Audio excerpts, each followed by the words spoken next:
I do read a lot of thrillers, mostly because when I am in a reading slump or generally overwhelmed and unable to read things that I'm generally more drawn to, thrillers are often what I go to. So today we are going to rank all of the thriller authors that I have read more of than one book, a few minor exceptions. So our categories are reread worthy, which is a big thing for me because I do not normally reread thrillers. Good is it was great. I will not reread it, but otherwise it's a thumbs up. Harmless Entertainment is I wouldn't necessarily call it a good book, but it was entertaining and there wasn't anything that I was really opposed to or anything in the book. Ugh is, it wasn't like the absolute pits, but there was something or many things about it that I really didn't like. And then we have our garbage basura tier. We are going to start with Gillian Flynn, I think is how you say that. So I've read Gone Girl, Dark Places, and Sharp Objects. This is probably the oldest author on this list for me, the one that I read the longest ago. I didn't include ones that I had read so long ago that my reading tastes would have completely changed or I wouldn't remember what was in the books or that sort of thing. I loved her books when I read them. I think that she writes really, really creatively, very good twists and turns. It definitely kept me hooked on all of the suspense. She was one of the first that I read that really blew my mind with her twists and turns. So my favorite of hers at the time that I read them was actually Sharp Objects, then Gone Girl, then Dark Places. But yeah, I would say she's very good. I wouldn't put her as reread worthy because I actually did try to re-listen to Gone Girl in Spanish recently, and I got really, really bored listening to it again because I did know what was happening. It wasn't fun to re-listen to, so I would say she's not reread worthy for me, but good as far as I remember. So Lisa Jewell is the next on our list. This is actually the biggest exception to the I have read more than one, but honestly, I read the one and I just can't bring myself to read another. And it's honestly not even that it was that bad. There's someone on this list that I absolutely hated that I did manage to read 2 of. It was just that this book was so mediocre and I didn't really have good feelings about it that I can't bring myself to read another, but I still wanted to include her because gosh darn it, I read that book. So Then She Was Gone, I am going to put in Ugh. I felt like it was kind of a very, very standard kind of domestic thriller until the very end. I did not think that the twist was surprising. They kind of tell you from the beginning what has happened, but there are details that you find out at the end, and the details were actually so dark, but the book kind of acted like they weren't in a way. I don't know how to talk about this without fully spoiling it, but I was not a fan of the book at all, and so, it wasn't garbage in my opinion. It was just ugh. So next up we have Paula Hawkins, who is the author of The Girl on the Train, Into the Water, and A Slow Fire Burning, I believe are her 3 books. I have read all of them. The Girl on the Train was definitely the best in my opinion. I don't know how good the depiction of addiction or domestic violence or anything like that, if you're looking at it from an ethical perspective, I don't know, I would have questions. I did read that one a long time ago, but overall I would say that I would classify her books as harmless entertainment. Good twists and turns, but I barely remember them. I read A Slow Fire Burning earlier this year, I think, and I already can barely remember anything about it. I don't remember almost anything about Into the Water. The Girl on the Train I remember pretty well, but yeah, I would say forgettable, but very, very entertaining. Next up I have Keiko Higashino, which is totally cheating because he is not a thriller author. He is definitely just a mystery author, but I kind of struggle with the thriller genre because to me almost none of these are thrilling. Very few of these kind of keep me at the edge of my seat in suspense, and I feel like that's kind of what a thriller is supposed to be. So sometimes I just call this genre thriller mystery, or maybe I should call it thriller suspense. I don't know. But we're just throwing him in here because I've read a bunch of his books, and I would say that he is good. Very, very interesting plots and mysteries. There's not a lot of like, twists and turns because it's not trying to build up suspense, but there are things, that get found out that are like, ooh, it's very interesting. So I would say more of a definitely just a mystery author, but very engrossing for some of his books. Some of them are better than others. Stieg Larsson, the author of the Millennium Trilogy, The Girl with the Dragon Tattoo, and then the 2 sequels. There are more books now. They're being written by a different person, and there's like some questions about whether he would have wanted that to happen. So I haven't read any of those, but the original trilogy I really, really enjoy, and I am actually going to put them in reread worthy because I have reread them many times. They are extremely violent, probably the most violent person on this list. There's a lot of violence against women. I think his intent, in writing the series was addressing violence against women, and I think some people do have issues with how he did that, but I think that they are extremely fascinating. They talk about a lot of really important topics like the, far-right Nazi-aligned movement in Sweden, and I just really, really like these books, and they are very, very gripping for sure. Liane Moriarty is a frequent flyer on this channel. I do have a video talking about all of her books, and she has said actually in interviews that she does not like to be referred to as a thriller author because she does not think her books are thrilling enough.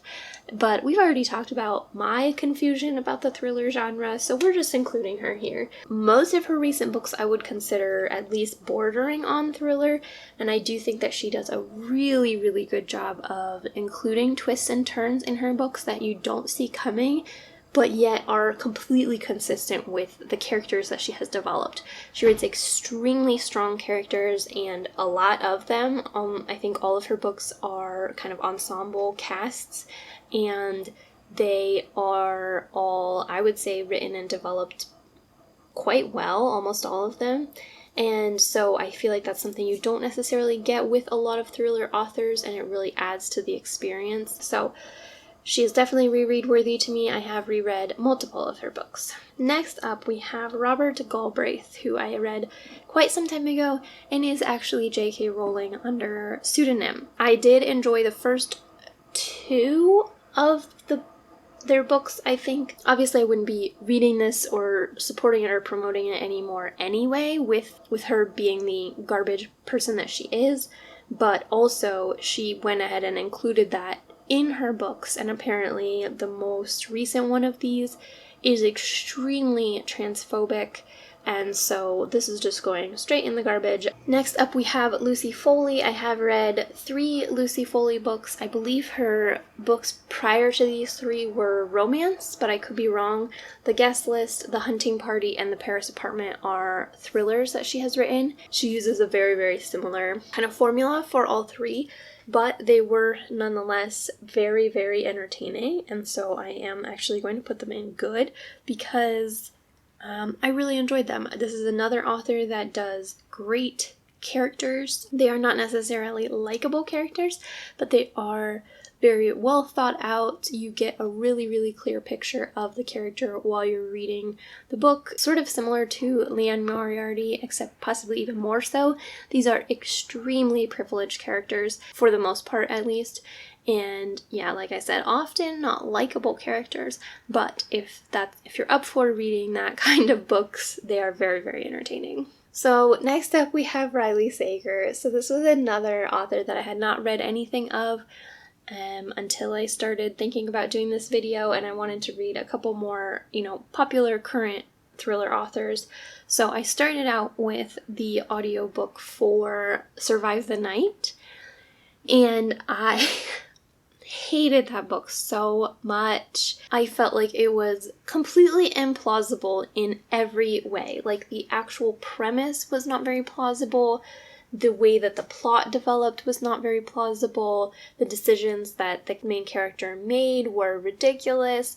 And then just down to like actual minute details. Like, this is, I don't think it's a spoiler. If you've read the description, you know what the general premise of the book is. But at one point, she's trying to write something on the window in the car while she's riding in the car. Supposedly, her head is blocking what she's writing on the window.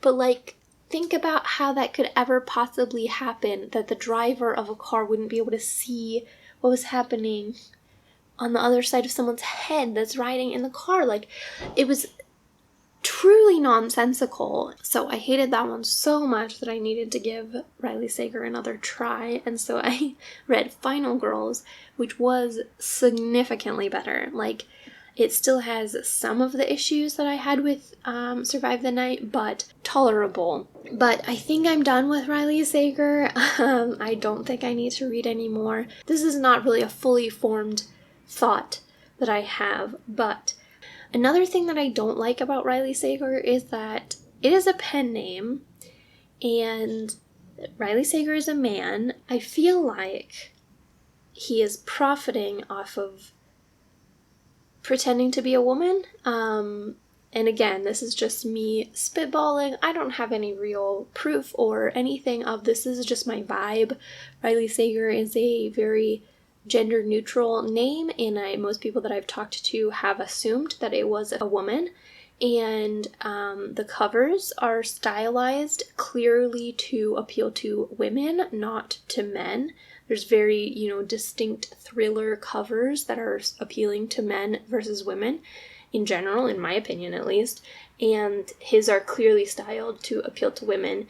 And they feature some of the dumbest female characters I've ever read in my life, almost exclusively being victimized by men. And something about that whole dynamic bothers me in a way that it hasn't bothered me with any other male thriller authors. So I don't know. Again, it's not really a fully formed opinion, but it's a thought I have rattling around in my head. But we're going to say ugh for Riley Sager.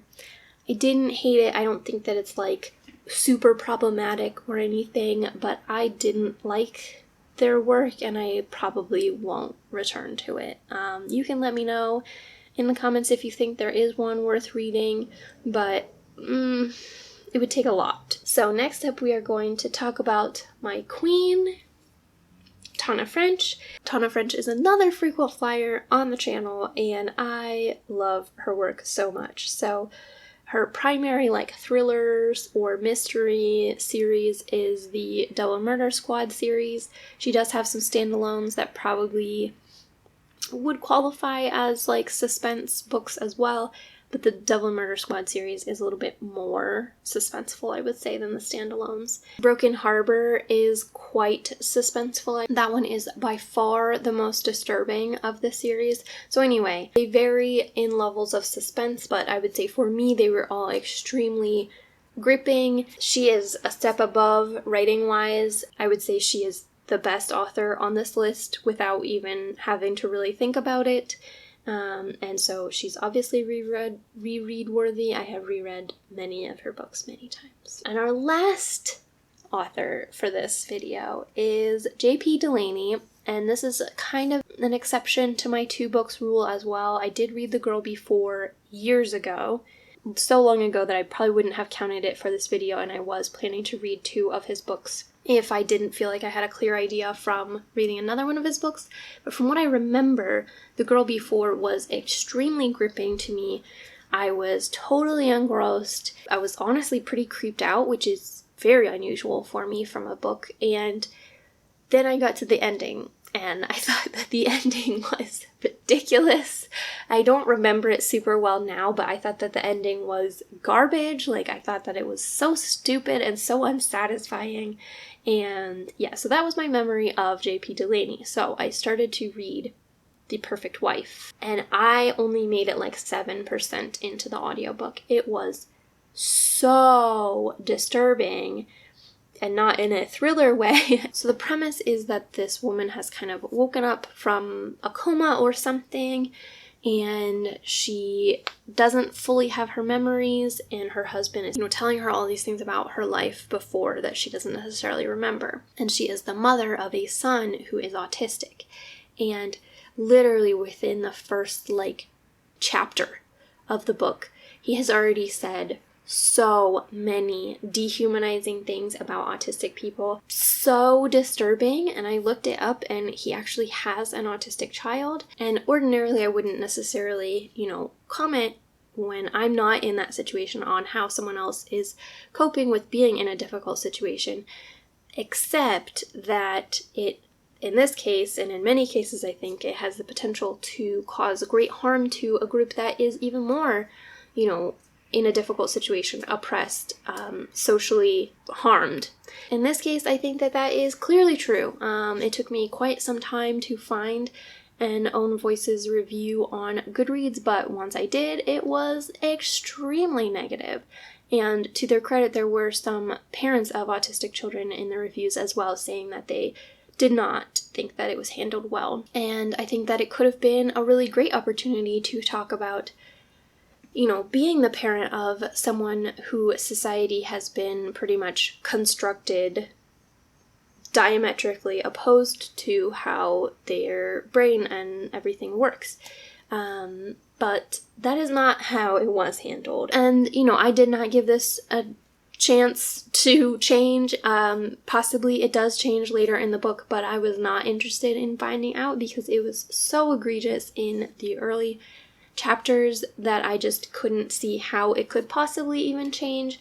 So this is definitely going in garbage. I think that, I have no interest in finishing that or reading anything else that J.P. Delaney writes. That was ending on a bit of a heavy note. So I guess we can now just organize within our tiers for a second here. So reread worthy. Tana French is going all the way to the front, and Liane Moriarty is next. Then Stieg Larsson, good, we're gonna say Lucy Foley, then Gillian Flynn, then Keiko Higashino. Harmless Entertainment, we have Paula Hawkins, Ugh. I think this is an okay order. Lisa Jewell and then Riley Sager. And then, we've got our problematic duo down here, so I think I am happy with that. So thank you for watching, and I will see you in the next video.